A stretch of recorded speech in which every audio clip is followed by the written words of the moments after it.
So my name is Jake Carlisle. I am the treasurer at Wonderhill Farm. Thank you, Linus. We're doing this video for the Go Abundance grant submission. I am actually Holly's son. She's the founder of Wonderhill Farm, which is a therapeutic riding lesson barn. And as far as the community goes, I manage the money.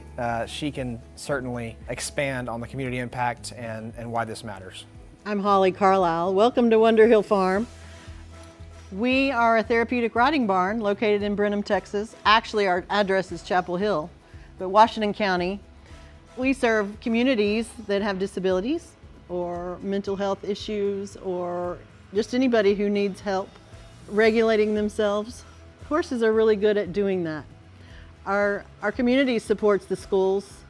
We support the Boys and Girls Club. We support Casa for Kids.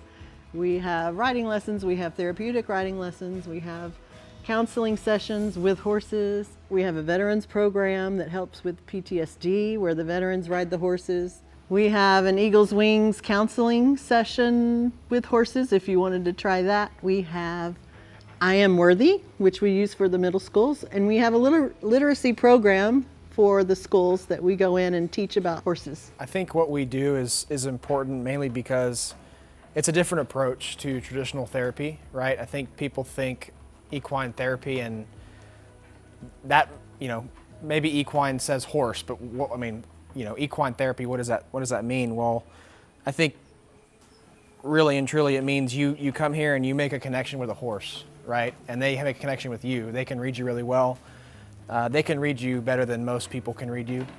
And they respond to that and they help you out with any issues you've got. But beyond that, it's helping kids with special needs with extreme cerebral palsy learn to communicate and learn to stabilize themselves and be more productive members of society, whereas normally they kind of they aren't. And this barn gives them a chance at that. It gives veterans a chance to regulate themselves in a way maybe they have never thought before or thought they could. It gives them a chance to connect to a horse specifically, and maybe where they feel like maybe they can't connect to a human. And it gives kids chances to learn riding, learn equine, and really connect with a horse and learn to grow and love horses. But also, we offer a literacy program that helps kids with literacy, right? In the schools, in Bible studies, in Sunday schools, and it gives kids that maybe would never have a chance to participate in a program with horses, which is inherently not cheap, to do that. And so kids from lower socioeconomic backgrounds or single parent households, stuff like that. I love what I do at Wonderhill Farm because I'm helping people and we're using horses to do it. My background is in teaching, and I grew up with the horses, so I know that part of it pretty well. My whole life I've worked with horses, and I know the power that they have to heal people. So reaching out and helping the community as a whole is just icing on the cake as far as the joy that we find in what we do. What I like, and from my perspective, right, I'm the treasurer, so I get to see the finances, right? I get to see specifically where scholarships go. I get to see where grants are put to work. I get to see where kids that, again, may not have the chance to pay for a program like this can get afforded by somebody who donated money. Or, we've got horses here that came from prisons and horses that were, for lack of a better term, almost dead, and we brought them back to life through donations and our horseshoe club. So really it just gives these horses a second lead on life, and it's really cool to be able to, I don't want to say engineer that through finance, but it's very cool to be able to see it sustain itself and really be an engine of hope for these kids and these horses alike. So specifically, it's kind of opportunistic, right? I think sometimes, we've done fundraisers in memoriam of people that, we've known and have passed, and whether it's their kids or their parents or siblings said, hey, I'd really love for any donations in lieu of flowers or whatever.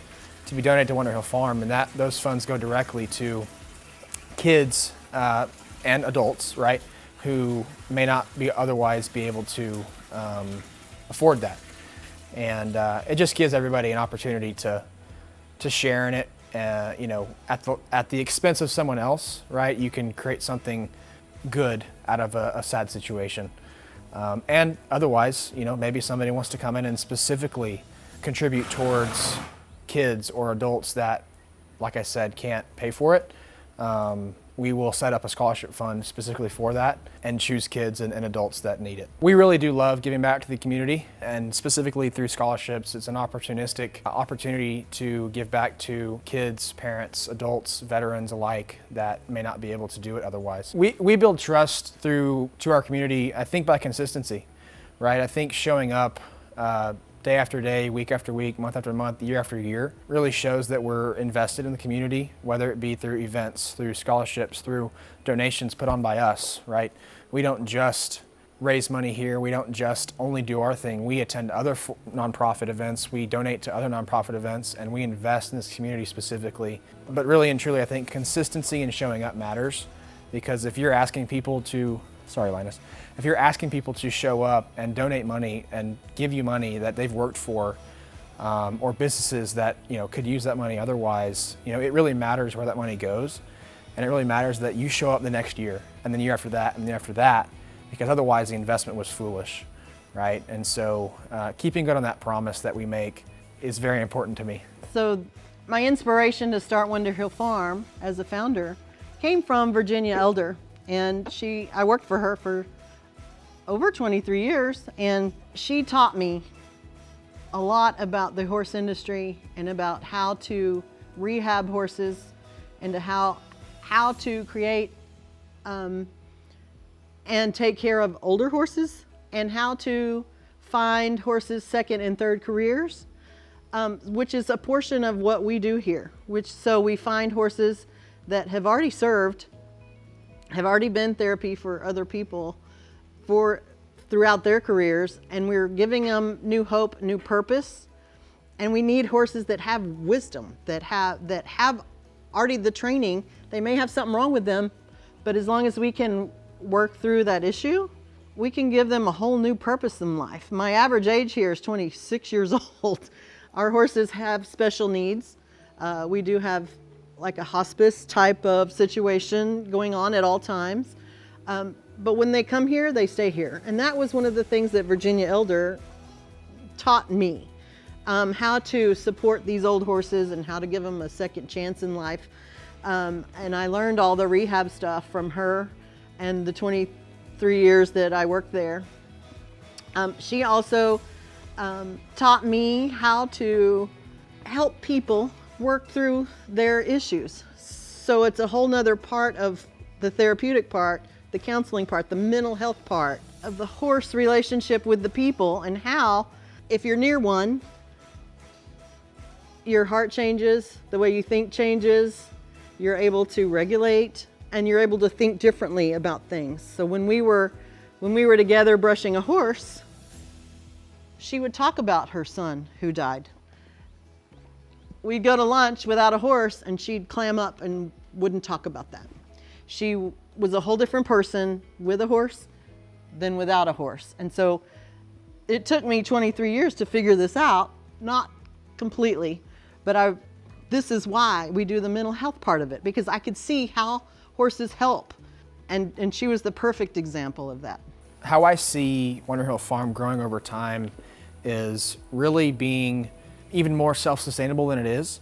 I think it's growing into an engine that doesn't necessarily just rely on Holly, right? It lives through Holly and creates an organization that really can permeate through maybe not just this community, but communities adjacent to us.